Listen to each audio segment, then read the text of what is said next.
Hello, everyone, and welcome to Conversation with Masters. Today we have a special guest from Australia, Trina. She works in this world of holistic work with family constellation, business constellation. She supports individuals and couples and entrepreneurs, maybe sometime. So, Trina, I'm happy to have you here. Welcome. Well, thank you so much, Marius. It's really beautiful to be here. And I was very happy to get your invitation to be part of your podcast. That's great news. So please introduce yourself in the way that feels most true to you. Sure. Okay. So I guess I'd like to just say hi, everyone. My name's Trinna. I live in beautiful Queensland in Australia. I've just woken up to the kookaburras singing in the gum trees here this morning. And I guess I've had quite an interesting journey through my life. I guess a journey of searching. And here I am in my 49th year. And I found family constellation 20 years ago. And it was one of those moments that once I stepped into a 2-day workshop with the amazing Bubbler, who was, I think, one of the first, if not the first, to actually bring and do workshops in Australia. So I was lucky enough to sit with her, and as soon as I did, I knew I'd found my work and path and what I had been searching for. So it wasn't long until I found a course, a holistic counselling course that included family constellation. And then I went on to specialise and do my training in family constellation facilitation up in Mullaney with beautiful Marguerite Koning, who's my teacher. And we've known each other for 18, 19 years now.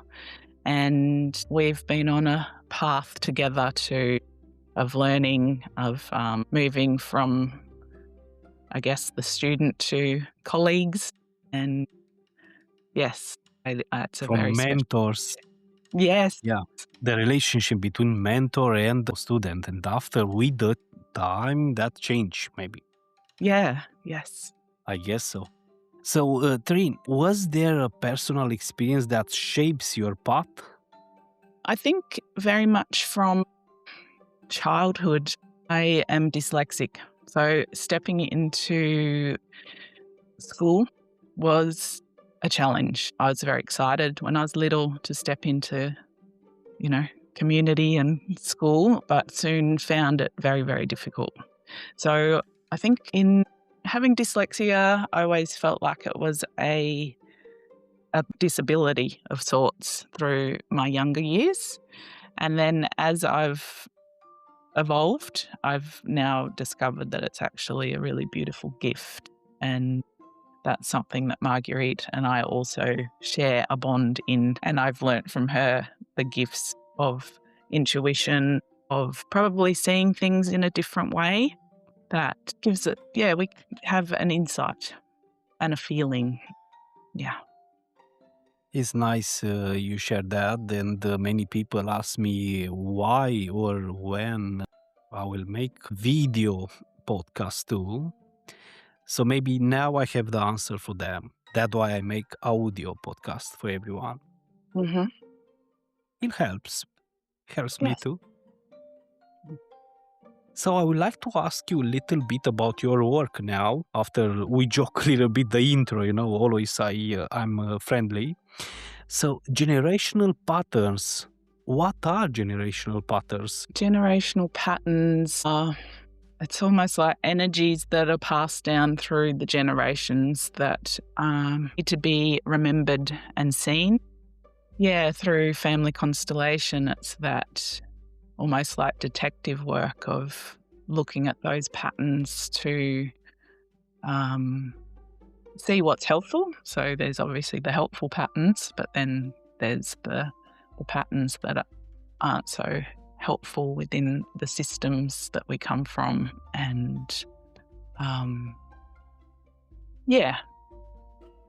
mean, could go on and on into that into that field, but yeah, that's the short answer.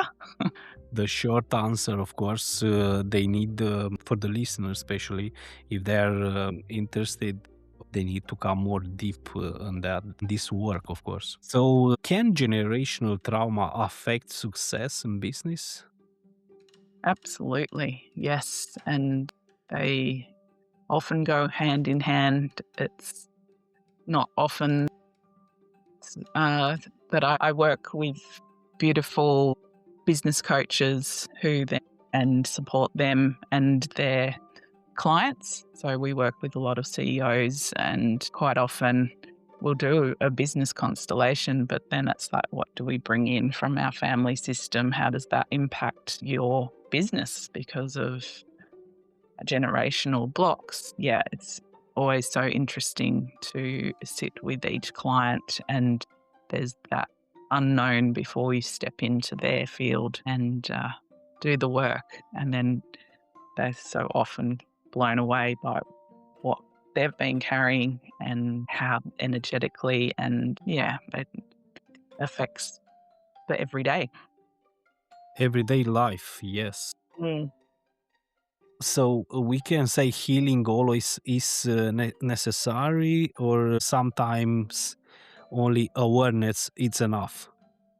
Absolutely. It doesn't always have to end in a really pretty picture. It's just the acknowledgement of what is and the facts, and having a place to honour that is what has happened, and honouring the lineage and also honouring the person in their life and what's been happening for them in their journey. It's very nice you mention entrepreneurs and business constellations and well trained, I can say that, in these topics, organizational constellations, and Mhm. with this I work. So I would like to understand your perspective too, how you see this topic. Mhm. How do generational patterns influence entrepreneurs? It's interesting how often I find that I work with a lot of people that have living in Australia. Obviously, there's a lot of immigrants, so that one really comes up quite a lot in my work. So the the cut in the family line and what they've left behind and reconnecting that quite often happens. Yeah, not too sure. Not too sure where to go from there. So, can a business carry the energy? Because you are a little bit in this area too, the energy, and this is powerful from my perspective, if you ask me. Can a business carry the energy of the founder's family system? Oh, yeah. I think that's where you really have a look at those different seats and positions in the business. Who came before? How was it for them setting up the business? And yes, it very much is it's very included. It's very much impacts, I think, the flow moving forward. Definitely. Do you have an example with one of your clients when you face that, maybe, or you meet something like that? Just trying to think of. You have many clients, Trina, I must to tell you that. Yes, I do, but it's interesting. A lot of them are entrepreneurs. I can think of one. Interestingly, I've been working with a lot of accountants lately, and I'm aware that I don't have permission to speak about that constellation particularly, but it was more of a business partnership in that situation and the dynamics that happen when you come in.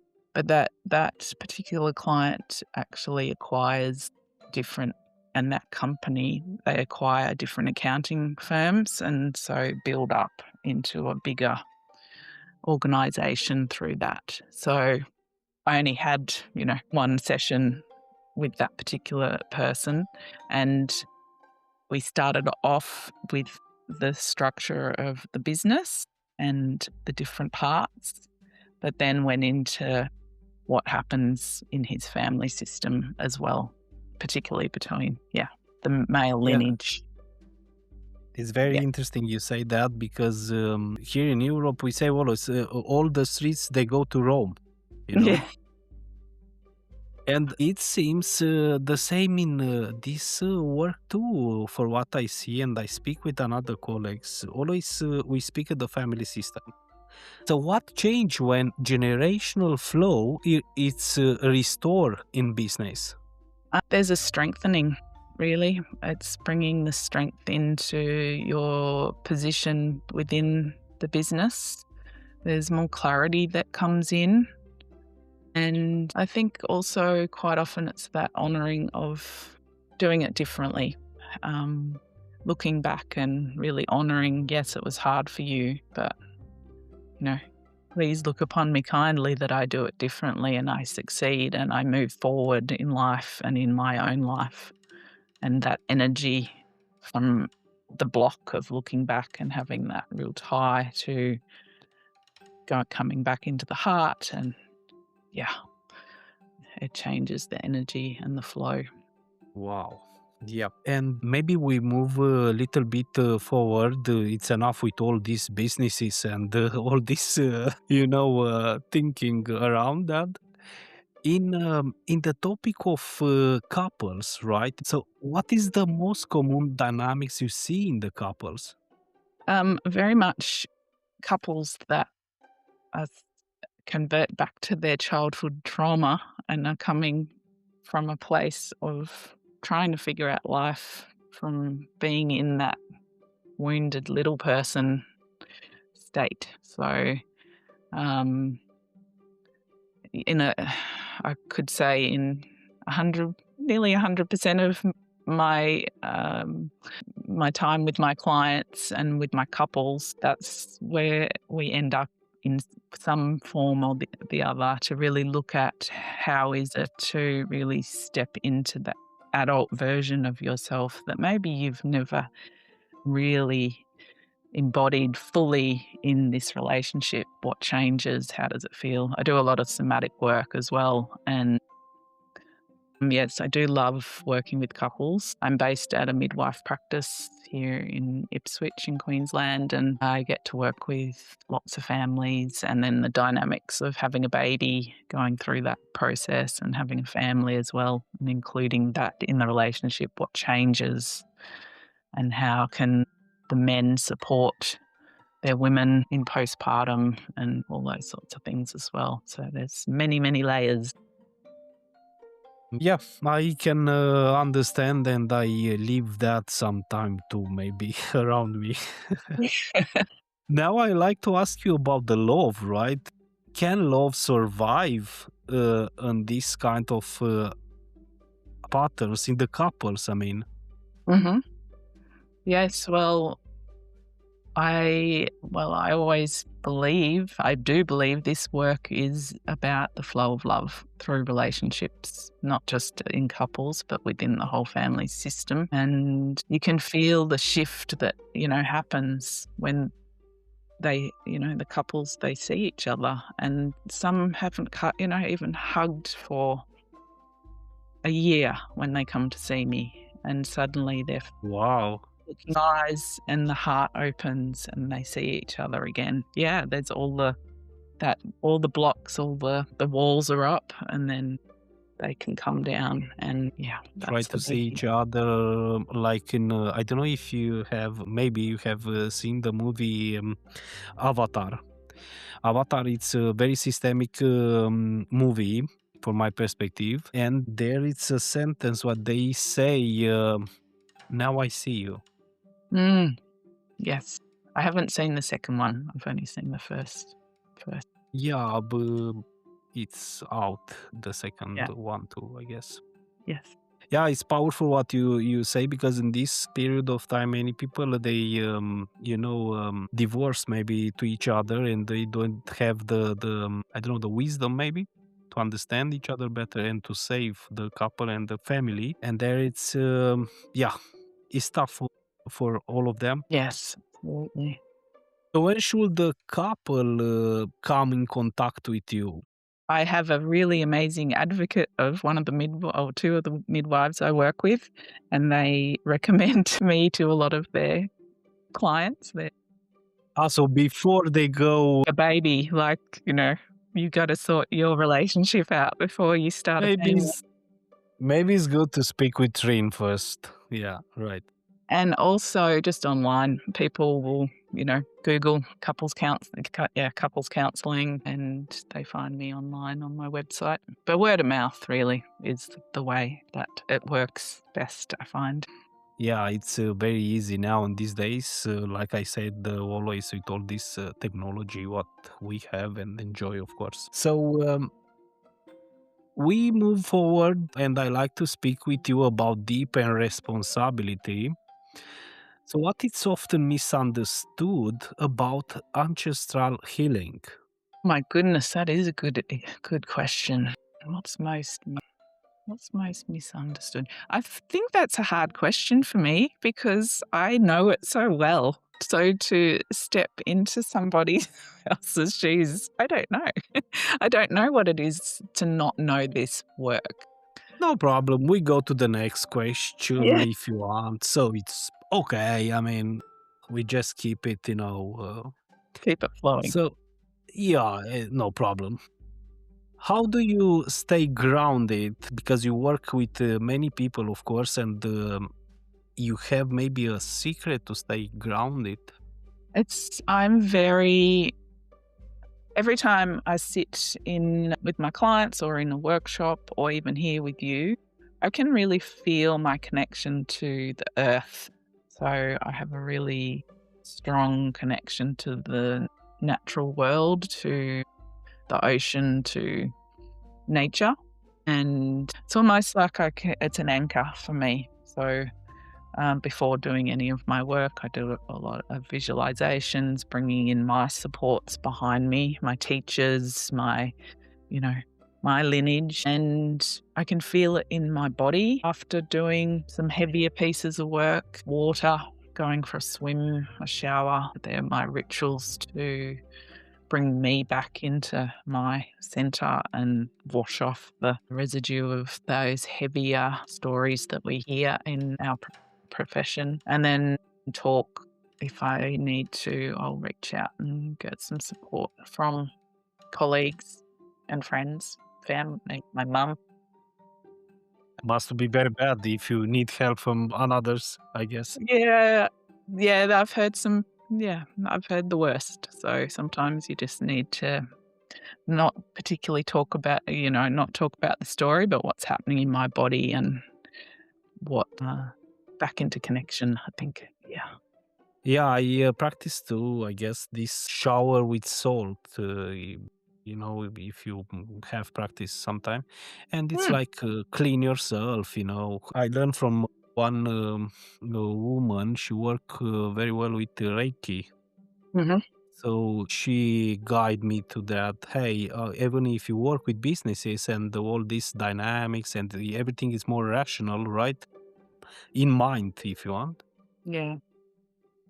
helps you. So make that sometime. She advised me, so I do that always. And do you feel too energy when you speak with people? Do you feel that energy? Maybe they coming close to you. Some clients. Do you feel them?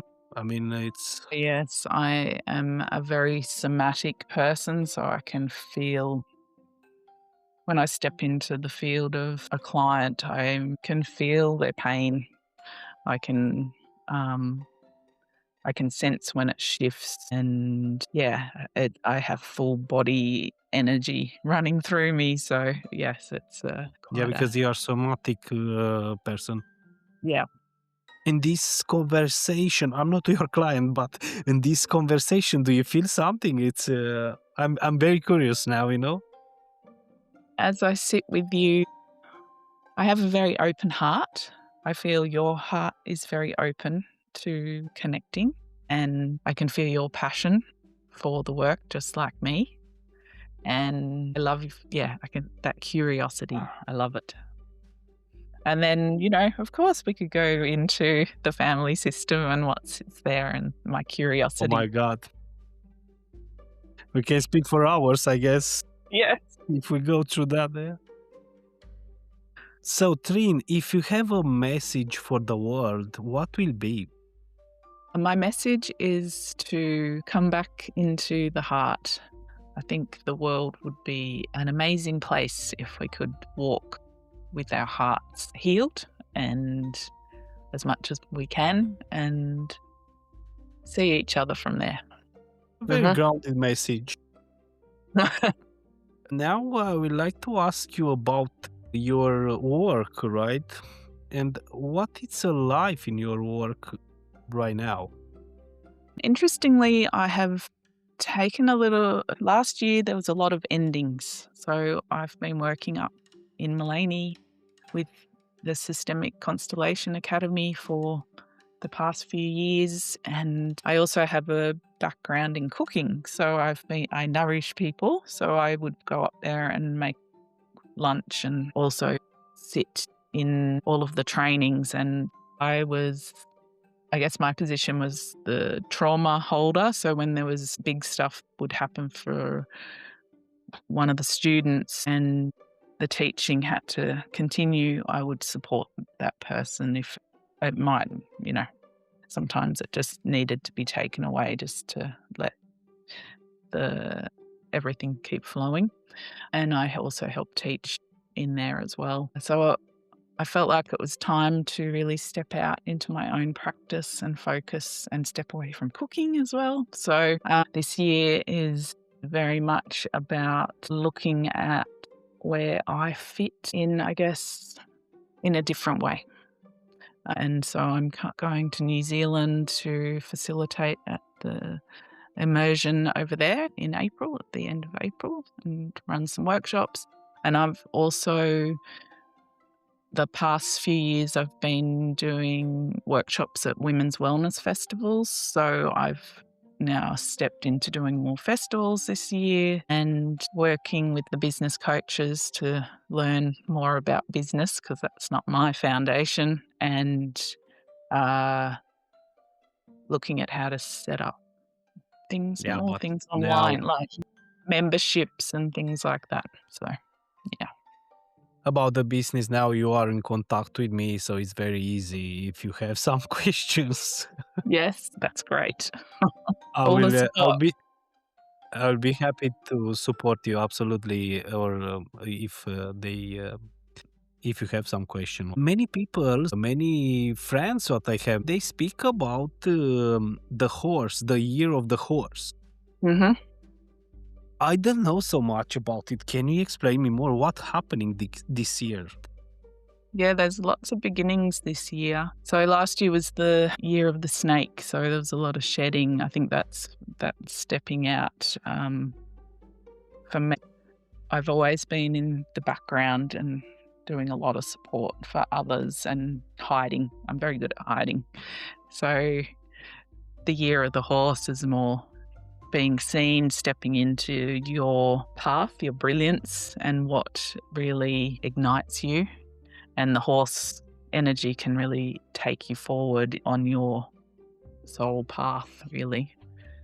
I'm not that knowledgeable either in this area, but I've listened to quite a few things, and there's some people saying it's going to be like just taking off, but then the horse energy is very grounded as well, and they are heart, like their heart, the area that their heart takes up, and they can feel you, like I think something like a kilometre or two away, like they are so connected. So I think it's also bringing in that very beautiful heart energy as well and groundedness. Yeah. I would like to thank you about your time. I know you don't sleep a lot. Very big difference of time, 10 hours. Yes.